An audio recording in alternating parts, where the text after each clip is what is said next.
I'm known for having extremely smooth gimbal shots within my videos, and I get asked all the time how I've learned how to achieve such a consistent, smooth gimbal motion and gimbal pattern. This video will uncover every gimbal technique I have learned over the past 5 years plus of using gimbals on my music video sets. First things first, we need to establish one of the most important techniques, and that is how you're walking with the gimbal. We call this the heel to toe technique or ninja walking. This technique is used when pushing in and out with a gimbal or flying the gimbal from left to right. When you're doing a push in or push out movement, each step needs to start with your heel followed up with a smooth roll onto your toes. When flying your gimbal from side to side, we still want to take the ninja walk approach by rolling from your heel to your toes. However, this time, we're going to be crossing our feet over top of each other, one after the other. In a music video situation, you may find that you get to a point where your torso can no longer twist enough to point the camera at the artist, comfortably keeping them in frame. So what you're going to want to do is focus on your footwork by switching your front leg, crossing over your back leg, to your back leg crossing over your front leg, and rotating your hips over like so. During this transition, it can create a micro jitter in your shot, so it's important to make sure the gimbal doesn't move with your rotation and change up a footwork. Regardless of the side-to-side movement or push in and push out, our hands, if using the regular handheld grip, should be exactly how we talked about in the how to grip a gimbal video. Try your best not to let the gimbal pull your elbows away from your ribs. Our next technique is soaking the gimbal movement at the tail end of your gimbal path.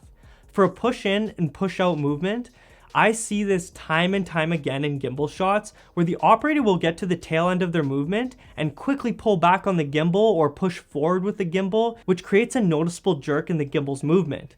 To help eliminate this, let's say we're pushing in on the gimbal at an artist doing a performance scene. At the end of the push-in movement, watch my knees. I bend my front knee forward in a controlled manner, then slowly roll my knee back out and push out.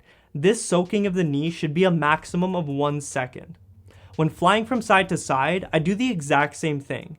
Once I get to the tail end of my movement, again I soak my knee in and start flying the gimbal the opposite way, eliminating any sort of gimbal jerkiness and keeping it a smooth, consistent gimbal flight throughout an entire performance or B-roll scene. Many amateur gimbal operators will stick to one camera angle, and that is keeping the gimbal leveled off with their subject.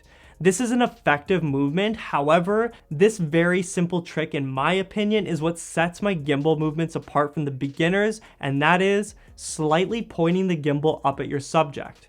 I do this because whenever we are looking up at our subject, it makes them look higher than life and puts a spotlight on the artist. I make sure that the camera is just barely below chest level, then I slightly point the camera looking up at my subject and keep this camera angle consistent throughout my movement. I always use this technique when filming medium distance shots and almost every time that I film tighter gimbal shots, especially when filming performance scenes. The Parallax Shot is also a very interesting shot with a gimbal. A few things to take note of here. 1, I highly recommend using at least a 35mm focal length, as well as taking a few different camera angle approaches at this one. First off, what is a parallax shot?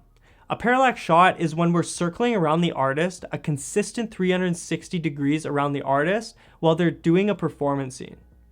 I love shooting this at 24 FPS at 1/50 shutter speed because you get that natural motion blur which looks very cinematic when you're parallaxing around the artist. I also enjoy capturing this shot at 60 FPS at 1/125 shutter speed, so I have the option of using some of the scenes as slow motion B-roll or speed ramping from the back of the artist to the front. You can pick and choose what frame rates you'd like to use for this specific scene, and I'll leave that up to your creative direction on set. Another thing to take note of, and this is more of a director's call out when you're filming, but direct the artist to stay put in one spot. Say to them exactly this: I'm going to be circling around you as you stand still in one spot. Don't move your feet, but you can still move the rest of your body, so I want to see a lot of hand movements. While I'm circling around you with the camera, I want you looking straight ahead at all times, but when I make my way in front of you, you can address the camera by singing your performance scene to the camera. The types of shots we can capture are as followed. Shot number 1. Keeping the camera leveled off on the artist, shooting straight on with them, while we parallax around the artist doing a performance scene in 24 FPS, 1/50 shutter speed, making sure we're filming the artist from the bottom of the chest up. Shot number 2, slightly pointing the camera up at the artist, shooting again from the bottom of their chest up. And last but not least, a more advanced movement. While we're parallaxing around the artist, we start with a straight on shot, and as we parallax around the artist, we capture about 3 seconds of footage straight on, and after that 3 seconds is up, we start to slowly lower the gimbal and point it up towards the artist so the camera is looking up at the artist. Capture this shot for about 3 seconds, then slowly roll the gimbal back up to the artist as a more leveled off shot. Continue this pattern throughout the entire performance scenes. 2 things to take note of when trying to achieve this shot is, number 1, the artist doesn't always have to be composed in the center of the frame.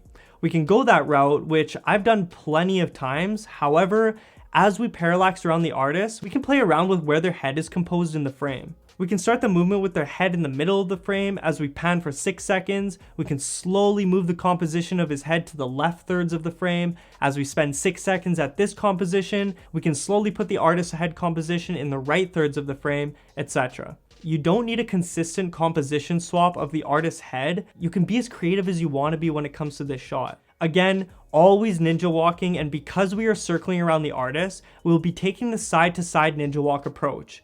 In my opinion, if you can perfectly execute a gimbal parallax shot during an artist performance scene, you have become a very experienced gimbal operator due to the fact that there is so many technicalities involved in your body movements while still making sure that your composition is perfect. You should get to the point where your footwork and torso rotation has become such a normal feeling that the only thing you're worrying about is the composition of your shot. When filming tight shots with the gimbal where we aren't semicircling or pushing in and out, I try my best to keep things slow. Slow that movement down and take it 1 second at a time. Always keeping tension in your forearms and biceps so the gimbal doesn't start dipping down on you during a scene. I slowly roll from one foot to the other, ninja walking from side to side, taking at least 1 second per step. Again, keeping the shot slow and composed. Wide-angle shots, in my opinion, are best captured as push-in and push-out gimbal movements. These really show the entire background environment and environment in general, as well as highlighting the amount of extras in the video. When flying a gimbal with a wide angle and pushing in and out, when I get close to the artist, before pushing back out with the gimbal, I get the camera lens very close to their face for around 2 seconds, and then immediately pull the gimbal further back. I try to line this shot up so that when I get close to the artist's face, they're just finishing up the last few words of their line in the song. Half a second before the line of the song finishes, I immediately pull back on the gimbal very quickly. Sometimes this can take as long as 10 whole seconds to find your rhythm. Taking things back to our semicircling movement and pushing in and out movements. The key thing to take note of here is to always be thinking about your composition. I like keeping the artist in center frame or in the left or right third. The secret to shooting high quality music video performance scenes simply comes down to your composition, and this is something all amateurs miss the mark on. When I'm flying the gimbal in a semicircle motion, I'm always trying my best to keep the artist in the center or shifting them from the left thirds to the right thirds. When I'm pushing in and out on the artist, I always try to keep the artist in the middle of the frame at all times. Sometimes I'll feel a little creative, and when I'm doing a push-in movement with a wide angle, instead of getting up close and personal to the artist's face with the camera, I will keep the camera low to the ground and sweep the gimbal to the right or left at the end of the movement and then push out. Last but not least, we have up high to down low and down low to up high gimbal movements. I only like implementing this technique when I'm slowly pushing in on the artist or slowly pushing out on the artist.